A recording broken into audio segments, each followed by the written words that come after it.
sebagai pijakan serta landasan kami dalam menjalankan fungsi pengawasan, dan nanti ini akan kami sampaikan kepada seluruh pimpinan Komisi 3 di dalam rapat internal yang akan kami gelar minggu depan. Mudah-mudahan kita akan berikan update-nya nanti apa yang akan menjadi penanganan-penanganan ke depan yang lebih lanjut lagi.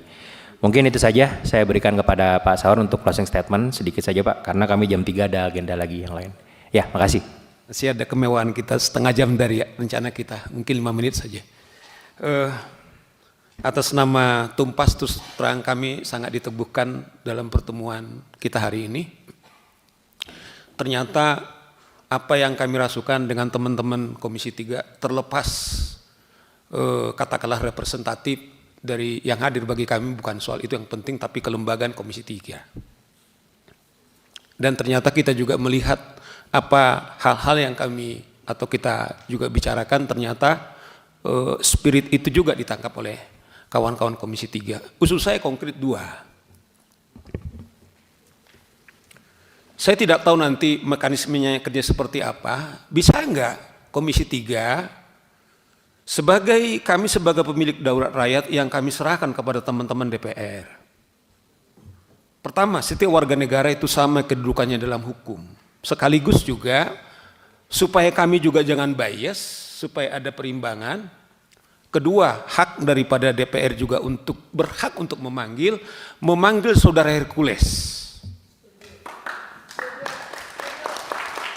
Saya tidak tahu apakah kemudian itu disamakan dengan misalnya Deddy Mulyadi dengan gubernur yang kita lihat head to head, atau kalau memang mitra kerjanya adalah dengan kepolisian, saya tidak tahu. Sebab juga itu memberi hak juga kepada dia, dasar dia untuk melakukan yang sama.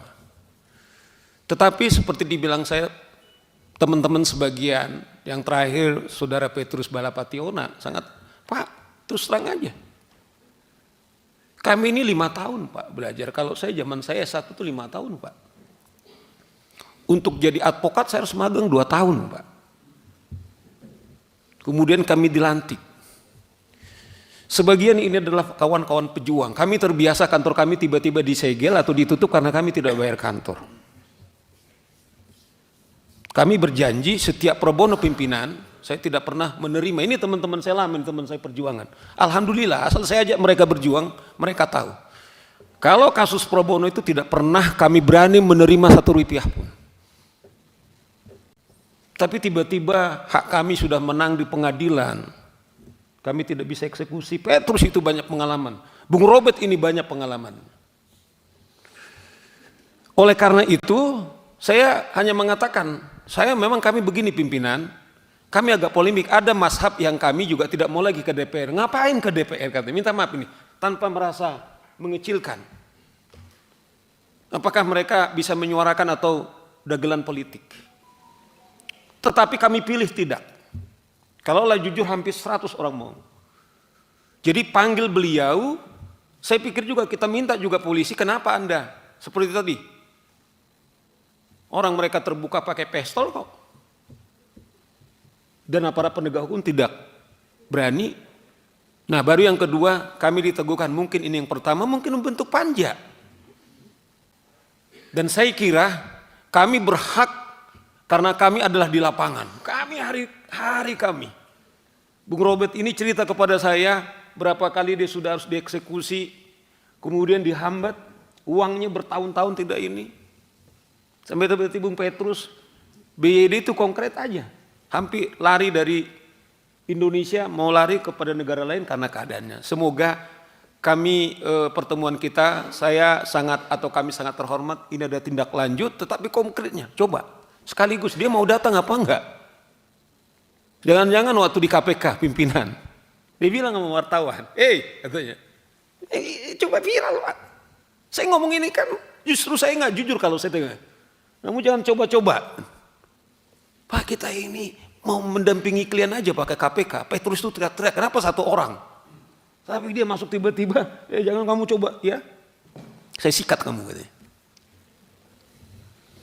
Kemana kita kalau tidak teman-teman kami yang punya kemewahan untuk memanggil? Tampak ada bersama dengan kawan-kawan. You are not alone. Tumpas bersama dengan bapak-bapak. Dan dengan hormat, saya tidak mewakili semua teman saya.